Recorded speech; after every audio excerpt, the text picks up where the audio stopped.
Aqui quem fala é Manuel Cabral e vamos hoje dar continuidade e diferenciar o que é uma grandeza escalar de uma grandeza vetorial, beleza? Então vamos lá? O que é então uma grandeza escalar? Uma grandeza escalar é algo que pode ser representado por um único número, juntamente com a unidade de medida, a unidade adequada, onde não há necessidade de um conhecimento adicional.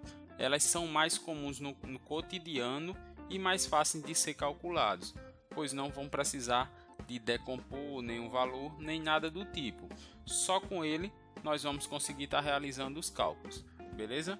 Como assim, Emanuel? Como eu já falei, né? O peso, se a gente chegar e dizer nosso peso, nós já só com isso já sabemos. As operações matemáticas que envolvem a grandeza escalar podem ser feitas normalmente, sem precisar de modificação nenhuma, apenas com adição, subtração, multiplicação e divisão direto, sem necessidade de nenhuma propriedade distinta, resolvemos esse procedimento de grandezas escalares, beleza? Vamos então determinar alguns casos para ficar melhor a compreensão do que é uma grandeza escalar. Pedro comprou um terreno que mede 60 metros quadrados. A área ela é uma grandeza escalar, pois está devidamente definida com o número de 60 e a medida em metros quadrados. Então, somente com essa informação, nós já conseguimos compreender que Pedro comprou um terreno de 60 metros quadrados, beleza? Ou a outro exemplo, ontem em Brasília a temperatura atingiu 27 graus Celsius. Temperatura também é uma grandeza escalar, pois só com ela nós já conseguimos determinar o número do valor, que é 27, e a unidade de medida, que está em correspondente em graus Celsius. Só com esse valor e a unidade nós já conseguimos determinar o caso. No terceiro exemplo, tenho que perder 12 kg para atingir minha massa corporal ideal. A massa também é uma grandeza escalar, pois somente, como eu já informei, com o dado do número do 12 e a unidade de medida, que é o quilograma, isso não resta nenhuma dúvida em quantos quilos a pessoa quer perder. A pessoa quer perder 12 kg. Agora então, indo definir o que é uma grandeza vetorial. Grandeza vetorial, ela não fica totalmente definida apenas com o número e a unidade de medida. Como assim? Elas precisam de coordenadas, direção e sentido.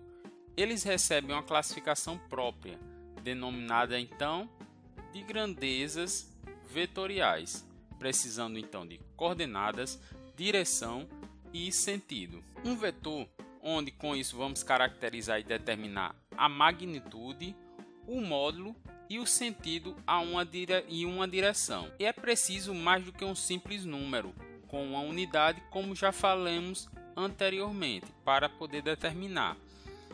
Informações como o sentido, para onde a seta aponta, se é para a horizontal, para a vertical, se a direção é para cima, para baixo, se é para a esquerda ou para a direita, se o movimento é oblíquo ou coisas desse tipo, se é norte, sul, leste, oeste e assim sucessivamente. Vamos agora determinar alguns casos de grandezas vetoriais. Na escola teve uma gincana, onde foi realizada uma prova de cabo de guerra. Então, quem é que vai ganhar a prova de cabo de guerra? Sabemos que tem uma equipe puxando para um lado e uma outra equipe puxando para o outro. Consequentemente, irá ganhar aquela equipe que exercer a maior força para puxar os outros oponentes, beleza? Então, vamos supor aqui que para esse caso, vamos ficar com uma parte das pessoas do lado esquerdo e outra parte do lado direito.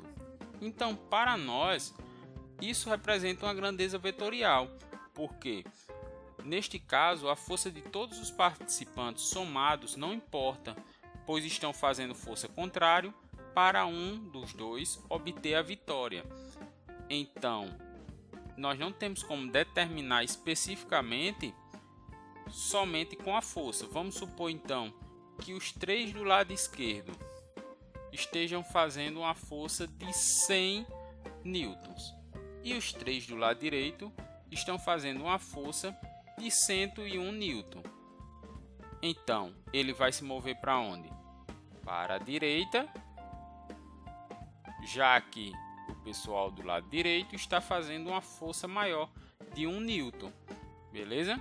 Então, isso é interessante para nós, não somente os valores influenciam, porque aqui os 100 dessa primeira equipe da esquerda e os 101 da equipe da direita. Se a gente não soubesse que os dois estavam fazendo forças contrárias, não iria influir em nada, pois a gente não sabia se eles estavam empurrando para o mesmo sentido ou sentidos opostos, como é o caso. Agora vamos ver essa outra situação, onde diversas pessoas estão empurrando um carrinho para o mesmo lado. Aqui sim, para este caso, as forças serão somadas, pois todas as pessoas estão empurrando o móvel para o mesmo lado, para o mesmo local. Então aqui vai ser uma soma, mas mesmo assim, quando a pessoa disser, vamos supor aqui, que a pessoa 1 está fazendo uma força de 10 newton, a pessoa 2 está fazendo uma de 5 newton, a pessoa 3 está fazendo uma de 15 newton e a pessoa 4 está fazendo uma de 20 newtons. Vamos supor aqui que temos essas 4 pessoas, cada um aqui fazendo uma força. Então aqui a gente vamos somar as forças para movimentar a carroça. Beleza? A gente vai fazer a soma. Enquanto aqui nesse outro caso a gente subtrai, já que estão em diferentes para diferente sentido as forças. Beleza? Então isso influencia. Mas então, como saber quando uma grandeza ela é escalar ou vetorial? Quando a grandeza é escalar ou vetorial? Eu particularmente, eu demorei muito para entender o que era uma grandeza escalar e uma grandeza vetorial. Eu não consegui entender isso durante o período do ensino médio. Eu vim aprender isso na faculdade, pagando disciplina, ralando bastante, tendo que estudar, aprender. Isso é algo bem simples mesmo, galera. É porque às vezes, pela forma que é abordado ou explicado, a gente se confunde. Mas não tem dificuldade. Escalar um número qualquer que a gente consegue só com ele ter a determinação, e vetorial é algo que gera dúvida, algo que tem uma pergunta por trás. Então, para isso é necessário sempre nós fazermos uma simples pergunta. Então, que pergunta é essa, Manuel? Para que lado? Como assim? Se esta pergunta tiver uma resposta, podemos determinar então que ela é uma grandeza vetorial. Caso contrário, ela é uma escalar. Se eu perguntar para que lado e se você tiver uma resposta, ela é uma grandeza vetorial. Caso contrário, ela é escalar. Então vamos exemplificar para ficar melhor de compreensão. Pedro correu por 30 minutos durante um treino matinal. Vamos fazer a pergunta agora, inserir a pergunta aqui no meio. Para que lado? Influencia? Não influencia, pois ele correu 30 minutos, independente de qual lado foi. Aí nós vamos agora para um segundo caso.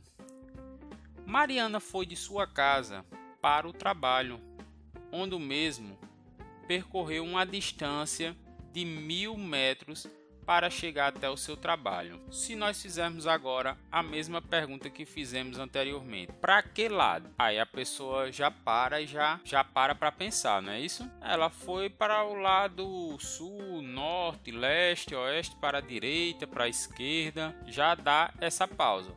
Então, até para os casos anteriores visto, né, que a gente mostrou como exemplo, também se fizermos essa mesma pergunta, a gente vamos saber determinar se vai ser uma grandeza vetorial ou uma grandeza escalar. Sempre lembrar dessa pergunta. falou em grandeza vetorial e escalar, pergunta para que lado, certo? Para que lado? Aí a pessoa vai, se tiver resposta, vetorial. Caso contrário, escalar. Beleza? Então, por hoje ficamos por aqui e até a próxima videoaula.